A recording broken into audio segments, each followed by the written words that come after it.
This is one example of a televangelist, Kerr, making some weird claims. Just listen to this. This is from October 16th, 2022. Of his love is so great, I don't even remember what I was going to say to him. So don't make your list. You won't care. Don't make your list of things you want to do when you get to heaven. He won't care. Because you are in love with Jesus Christ. In love. He is your bridegroom, whether you're male or female. Oh my. You catching this?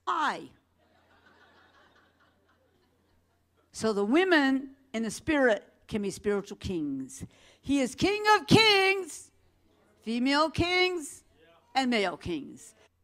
You're catching what she's laying down, right? She's saying, when you get to heaven, you are going to sleep with Jesus. You're going to consummate the marriage with Jesus, male or female. She's talking about what happens when you die and go to heaven, because, you know, people are like, well, am I still going to be married to my wife or whatever? The answer is no. You're going to be married to Jesus, and you're going to enjoy it, if you know what I mean. Male or female. Yeah. So this is just yet one more example of something that happens, like, you know, a belief that forms out about Christianity that arose from complete nonsense. Like, these people have fabricated the strangest ideas, the strangest understandings, and warped it completely out of proportion, like nonsensical conclusions about the Bible and about what Jesus had to say and everything. Nonsensical conclusions. And as a result, they have to come up with these explanations for how it can be true at the same time as all the other stuff they believe. And here we sit now with the idea that Jesus is going to sleep with guys, gals, and non-binary pals when they get to heaven, for real.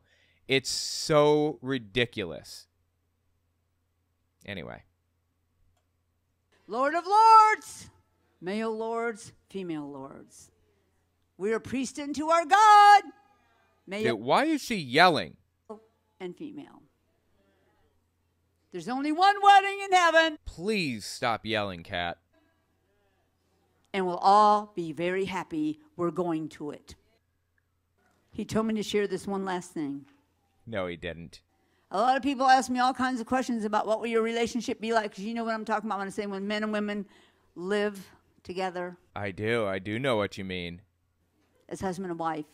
Yeah, she means, are you going to sleep with Jesus as a man? Will that all go away? Well, the flesh part, absolutely yes.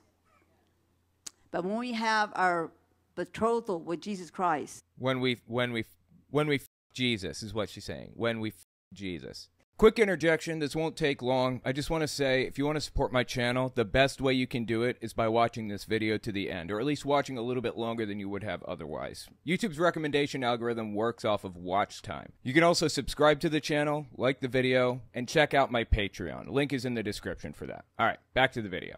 Spirit joins spirit into one. It is the most powerful thing you'll ever experience in your life, ever. The two shall become one. They even say that at a ceremony. It says that husband and wife, the relation of a husband and wife, is a symbolic of Christ and his church or his bride. So anyway, the point is, this is like the end result of ridiculous, nonsensical, bizarre ideas being espoused and people believing them, and now trying to justify and explain it all away so that it all fits into a nice, neat little box. And where did we end up as a result? When you get to heaven, you're going to Jesus, man or woman. These people are a joke. Whosoever abideth in him sinneth not. Uh-oh. So if you sin, then you are not a follower of Jesus? Is that what he is saying? Oh, that's fascinating. Jehovah's Witness theology basically said, you can't be sinless. It's impossible because Jesus died for the sins that you are going to commit. Jesus is the only sinless person to ever exist. And it's so fascinating to hear people outright claim the exact opposite. We'll go back to Kerr again. She directly claimed openly that she is sinless, something that is really theologically questionable. It isn't that hard to not sin. I live sin-free. You'd be surprised how many people want to argue about that.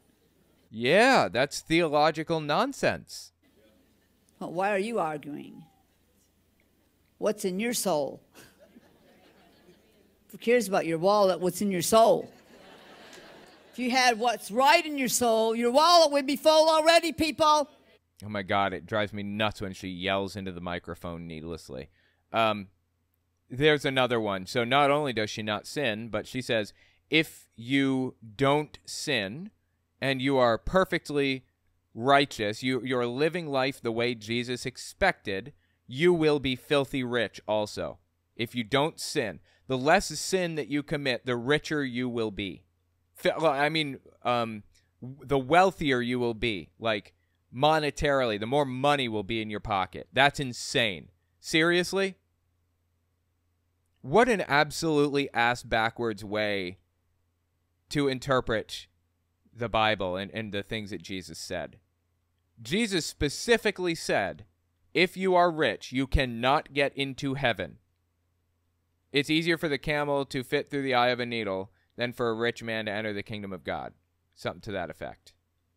And God, they cannot help themselves but to come up with ridiculous explanations for why they are actually getting into heaven, despite the fact that Jesus specifically and explicitly said they are not getting into heaven because they are rich. Like, what the hell, man? In all fairness, there's a distinction to be made between the kingdom of heaven and the kingdom of Israel. God was supposed to set up a kingdom on earth. That was the expectation. And people were supposed to, like, go to heaven after they died also. There were two different sets of beliefs on this front. So Jesus was supposed to take control of the earth as the king of Israel, basically. But he died, and that didn't make any sense. So to be fair, I believe Jesus' idea, the thing that he was saying, is that you won't enter the physical kingdom of Israel if you are rich, but you can still enter heaven. I think that's the belief.